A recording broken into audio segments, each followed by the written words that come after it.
What's up, duders? Time for your daily dose of internet madness. Alright folks, warm up the cocoa. This holiday tale goes from jolly to oh absolutely not real fast. Am I the butthole for canceling Christmas after what my kids did? Hi, long-time lurker, first-time poster. Throwaway because my middle child memorizes my user history like he's training for some kind of covert digital Olympics. I, 38F, have 3 kids. Mara, 14, Jonah, 11, and Poppy, 8. Their dad and I divorced 5 years ago, and while we maintain a technically functional co-parenting system, he's more like a visiting seasonal employee. He breezes in with fun uncle energy, hands out candy, and breezes out again, usually leaving me to clean glitter off the ceiling fan. This story happened last December, but I still feel the echoes of it, like emotional tinsel static. Every year, I do Christmas big. Not extravagant, but intentional. I grew up in a house where the holidays felt suspended in amber, warm, glowing, soft-edged. My mother's laughter in the kitchen, cinnamon rolls she pretended were a simple recipe despite requiring 17 ingredients and probably witchcraft, and carols so out of tune they circled back to sentimental. I wanted to recreate that for my kids. I've tried, every year. And every year, something goes slightly sideways. Flower explosions, burnt cookies. One time a squirrel came down the chimney like a furious festive meteor, but we recover, we laugh, we make it work. This year, though, this was different. This was the kind of chaos that shifts tectonic plates in your parenting psyche. The first weekend of December, we did our usual traditions. Picked out a tree from a family-owned farm. Drank cocoa so sweet my teeth threatened to resign. Decorated while the dog, Pepper, tried to eat every ornament below knee height. Mara spent most of it pretending she was above Christmas, but then she hung a sparkly star she made in kindergarten right at the top and muttered, "Whatever, it's tradition." Jonah purposely tangled the garland into something resembling a spaghetti monster. Poppy danced around singing her own version of Jingle Bells, which seemed to contain only the phrase "Slay My Life" repeated over and over like a tiny pop diva. I remember thinking, okay, this is the year it'll be easy. You'd think by now I'd know better. God bless this mom's optimism. Every December she walks into the holiday tunnel singing carols, and every December the tunnel collapses on her like, surprise, life lesson. If determination were a cookie, she'd be the giant frosted one shaped like a reindeer that refuses to fit in the jar. Alright, back to the drama. So each kid had one special big gift coming. These weren't impulse buys. These were the kind of gifts you budget around. The kind you think about in the shower like, okay, if I skip lattes until June, this will work. Mara wanted noise-canceling headphones and a digital art stylus. Jonah wanted a programmable robot kit advertised as easy for beginners, which I knew meant will turn into a graveyard of plastic limbs within hours. Poppy wanted one of those over-the-top dollhouses with a working elevator, chandeliers, and a tiny bathtub that probably had higher water pressure than ours. I hid everything in the attic above the laundry room, reachable only by a folding ladder I kept locked with an actual padlock. I do not play when it comes to surprise preservation. But then my ex inserted himself directly into the narrative in the most predictably inconvenient way possible. He texted, "Hey, thinking of stopping by today. Is 4 good?" Sent at 3:46. He arrived with a box of donuts and a grin that suggested he'd seen exactly 0 real-life responsibilities in the past week. The kids practically tackled him at the door. I was folding laundry and feeling marginally productive when suddenly I heard clang, thump, scrape. Then Poppy yelling, "We found a secret." My blood turned to sleet. I ran to the hallway and saw my ex standing by the laundry room. The attic ladder flipped down, the padlock lying defeated on the floor like it had given up on its career. "Why were you in there?" I asked, trying to keep my voice level. He shrugged. "Kids wanted to explore. Padlock seemed excessive." "Padlock seemed excessive? Sir, you once put a padlock on the snack cabinet because the dog looked suspicious. Spare me." I climbed the ladder in pure dread, and there, illuminated by the single dusty bulb, were my 3 children surrounded by ripped wrapping paper, open boxes, and the remains of my well-planned Christmas morning. Mara was wearing the headphones, bobbing her head like she'd just started a DJ career. Jonah had the robot halfway assembled, wires everywhere, looked like he was building a tiny Terminator. Poppy had dragged the dollhouse pieces into a little nest around her and was narrating a soap opera for the tiny fake family. When they saw me, they all froze. Not guiltily, not apologetically. More like, "Oh, hey, you made it. Wanna join?" I reminded them gently, but firmly, that these were Christmas gifts. They were supposed to be surprises. They shouldn't have been in the attic at all. Mara pulled off the headphones like she couldn't believe I was bothering her, but they were just sitting here.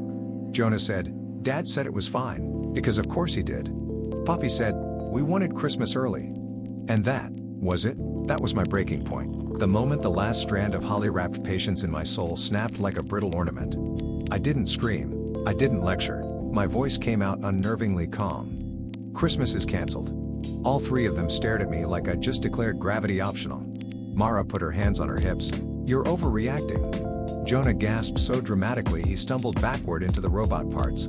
Poppy whispered, but Mommy, Santa. I said the thing I never planned to say out loud. Santa and I have a shared calendar. He knows. Devastation. Tears. Outrage. Immediate sibling accusations.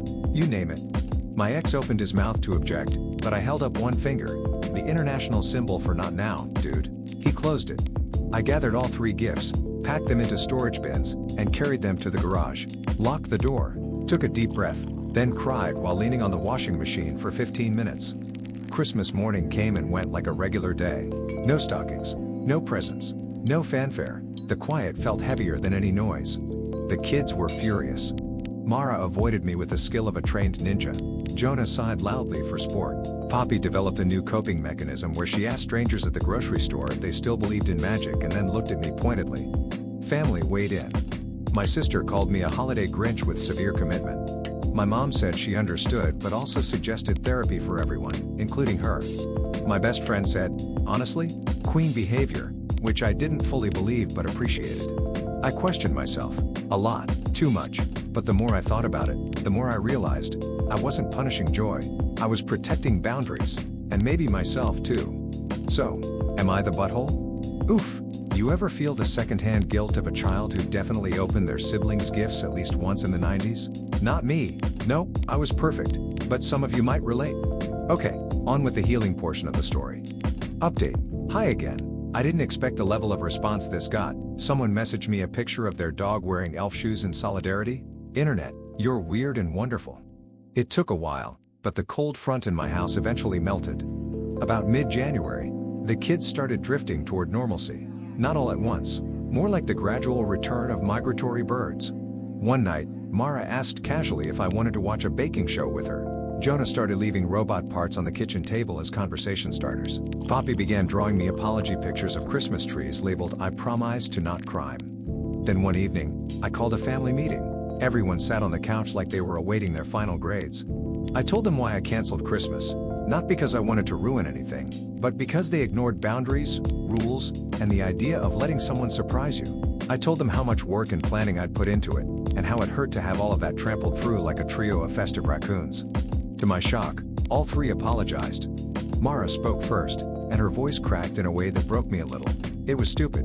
I'm sorry. I didn't think it would matter that much. Jonah admitted he got caught up in the excitement and didn't want to disappoint Dad. Poppy said, I thought Christmas was a toy store in the sky and you just collected things from it. I didn't know it was your heart. Reader, I nearly disintegrated.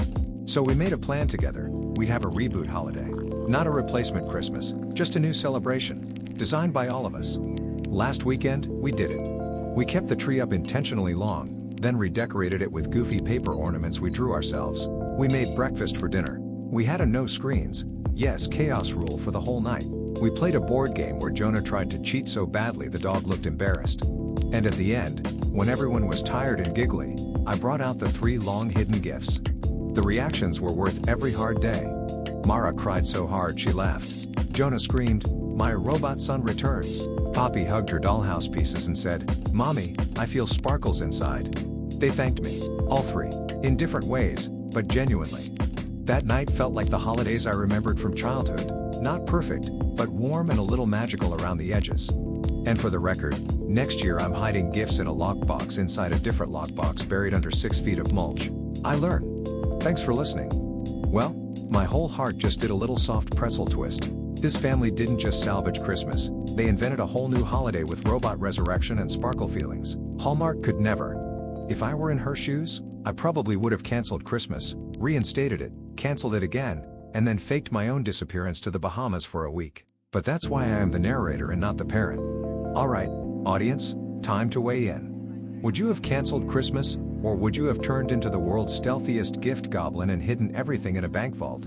Either way, hug your inner child today, or apologize to them. One of those two probably applies. Happy reboot holiday. That's all folks, don't forget to update the video.